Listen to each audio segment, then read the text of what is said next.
Shalom. Saya ingin berbicara mengenai roh, jiwa, dan tubuh. Dalam Yohanes pasal 4 ayat yang ke-24, demikian firman Tuhan. Allah itu roh. Dan barang siapa menyembah dia, haruslah menyembah dalam roh dan kebenaran. Kemudian Kejadian pasal 1 ayat yang ke-26, Allah berfirman, baiklah kita menjadikan manusia menurut gambar dan rupa kita. Nah, jadi dalam hal ini, kita manusia itu diciptakan segambar dan serupa dengan Allah. Oleh karena itu, secara otomatis, maka kita manusia juga adalah makhluk roh. Sama dengan Allah yang adalah roh. Dan hal ini pun selaras dengan apa yang dikatakan oleh Rasul Paulus di dalam 1 Tesalonika pasal yang kelima ayat yang ke-23. Semoga roh, jiwa, dan tubuhmu terpelihara sempurna dengan tak bercacat pada kedatangan Yesus Kristus Tuhan kita. Nah, tubuh manusia ketika telah meninggal dan dikubur, maka rohnya tetap hidup. Roh ini sifatnya abadi, yaitu kekal. Jadi roh manusia tidak dapat mati. Nah, mari kita lihat 2 Korintus pasal yang kelima ayat yang ke-17. Demikian bunyinya. Siapa yang ada di dalam Kristus, ia adalah ciptaan baru. Yang lama sudah berlalu, sesungguhnya yang baru sudah datang. Nah, tentang ciptaan baru dalam ayat ini, Rasul Paulus itu sedang berbicara mengenai manusia roh atau manusia batiniah. Ia tidak sedang berbicara mengenai manusia lahiriah. Tubuh fisik kita itu akan tetap keadaannya seperti semula, meskipun kita telah bertobat. Nah, seseorang yang memiliki mata sipit sebelum bertobat, maka setelah ia bertobat, matanya tetap sipit. Orang yang di kepalanya itu tidak ada rambut alias botak, dan setelah ia bertobat, dia akan tetap botak. Tidak akan ada perubahan secara fisik. Memang Allah tidak berbuat apa-apa terhadap tubuh lahiriah kita.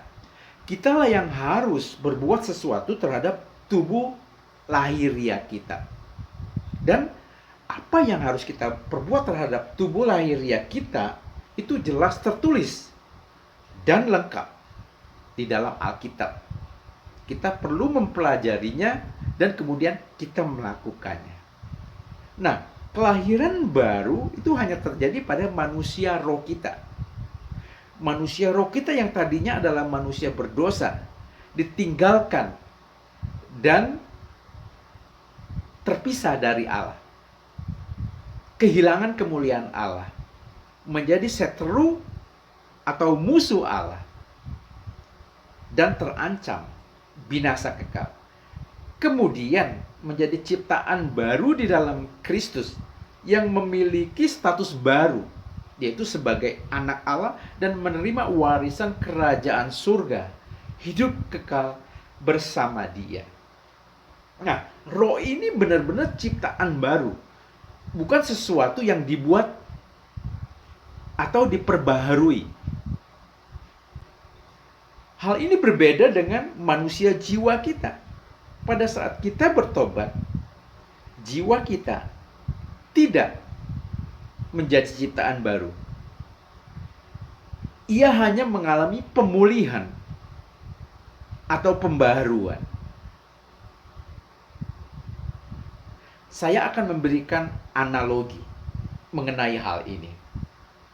Nah, suatu ketika kita mendapat warisan sepeda kuno zaman dahulu, peninggalan kakek kita sebagai warisan.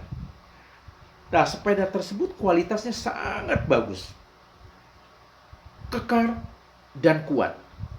Tetapi saat ini penampilannya sudah tidak menarik lagi karena warnanya sudah pudar, kulit sadelnya pun telah mengelupas. Terdapat sedikit karat di bagian tertentu pada sepeda itu. Dan itu memerlukan perbaikan. Kemudian kita bawa ke bengkel, dilakukan perbaikan. Oleh pihak bengkel, itu diamplas. Dihaluskan, yang karat dihilangkan, sampai mulus semua. Kemudian diadakan pengecatan dengan cat yang sangat berkualitas. Kulit sadel yang terkelupas diganti dengan bahan kulit juga yang nomor 1. Bagian-bagian yang rusak diperbaiki. Yang perlu diganti dengan bahan-bahan yang baik. Sehingga setelah selesai itu terlihat sangat bagus, menarik sekali. Dan itu tampaknya seperti baru saja dibeli dari toko. Namun demikian, sepeda itu tetaplah sepeda yang lama. Sepeda kuno zaman baheula, zaman dahulu, peninggalan warisan kakek kita. Jadi itu bukan buatan baru, bukan ciptaan baru, tapi sesuatu yang diperbaiki, diperbaharui. Nah, demikian juga yang terjadi pada manusia jiwa kita. Pada saat kita bertobat, jiwa kita tidak menjadi ciptaan baru. Hanya mengalami pemulihan atau pembaharuan. Nah, mari kita lihat dasar Alkitabnya, yaitu di dalam Roma pasal 12 ayat yang kedua. Demikian bunyinya. Janganlah kamu menjadi serupa dengan dunia ini, tapi berubahlah oleh pembaharuan budimu. Sehingga kamu dapat membedakan manakah kehendak Allah, apa yang baik, yang berkenan kepada Allah, dan yang sempurna. Nah, jadi jiwa kita ini terdiri dari pikiran, perasaan, dan kehendak. Nah, ketika kita bertobat, jiwa kita tidak mengalami kelahiran baru, akan tetapi ia mengalami pemulihan atau pembaharuan secara progresif, secara terus-menerus lewat pembaharuan budi atau pembaharuan pikiran pada Roma 12 ayat kedua tadi. Sehingga kita dapat membedakan manakah kehendak Allah, apa yang baik, yang berkenan kepada Allah, dan yang sempurna.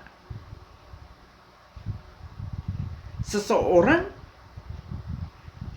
yang sebelum bertobat suka berbohong, maka setelah ia bertobat itu tidak serta-merta sama sekali berhenti berbohong. Kecenderungan berbohongnya itu masih tetap ada. Karena dia memang terlebih dahulu secara terus-menerus harus menjalankan proses pembaharuan pikiran atau pembaharuan budi dengan cara pikirannya itu dipenuhi dengan firman Tuhan. Artinya memasukkan nilai-nilai kebenaran firman Tuhan ke benaknya, ke dalam pikirannya sebagai dasar untuk bertindak atau berperilaku dalam setiap aspek dalam kehidupannya, sampai perilaku kehidupannya itu makin hari makin selaras dengan firman Tuhan. Nah, untuk informasi, Alkitab yang berisi seluruh kebenaran firman Tuhan itu merupakan standar moral paling tinggi yang ada, yang mampu mengatur seluruh aspek kehidupan kita, dari hal-hal yang kecil, sedang, sampai besar sekalipun. Sejak kita bangun di pagi hari sampai kepada tidur kembali di malam harinya, itu setiap hari.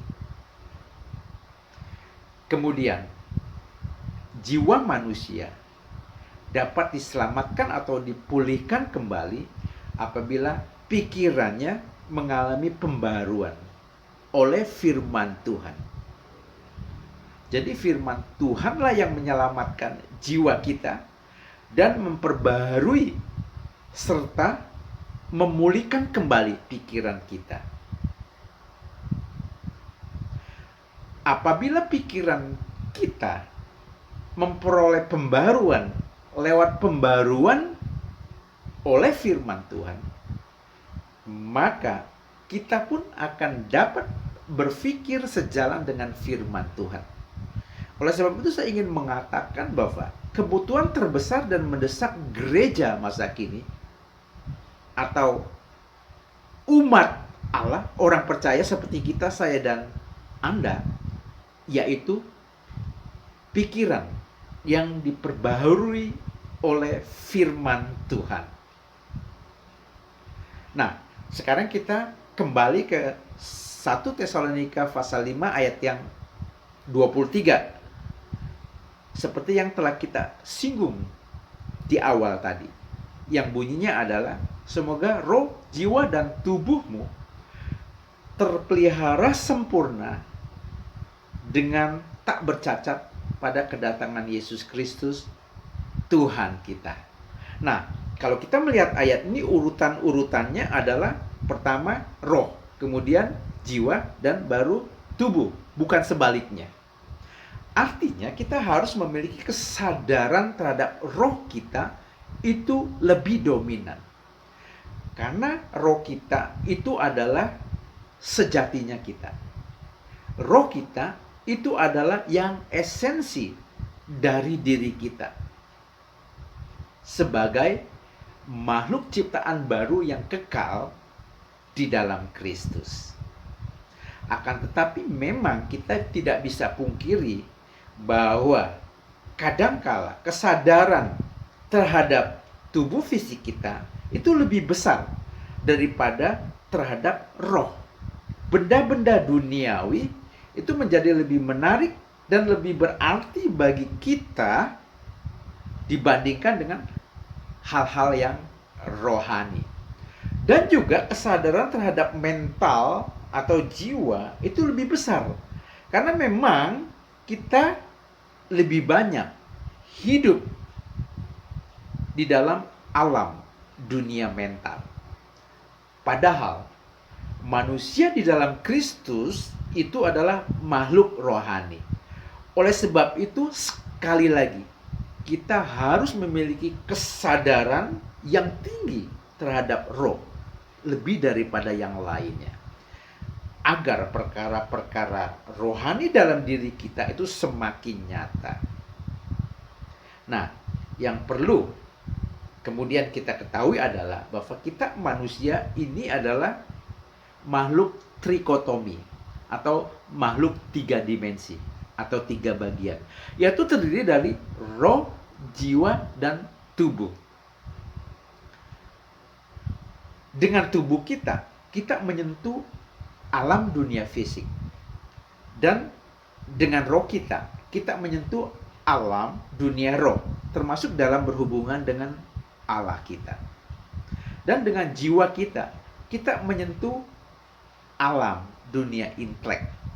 Dan dari ketiganya ini yang paling esensi, yang inti adalah roh. Karena kita yang sejatinya adalah roh. Dan kita yang adalah roh itu memiliki jiwa yang terdiri dari pikiran, perasaan, dan kehendak. Dan tinggal di dalam sebuah tubuh fisik, tubuh lahiriah atau jasmania. Kemudian kesimpulannya, kita patut menempatkan roh itu pada kedudukan yang utama. Tambahkanlah kesadaran kita terhadap roh. Dan perhatikanlah lebih lagi manusia rohania kita. Karena kita adalah manusia roh ciptaan baru di dalam Kristus.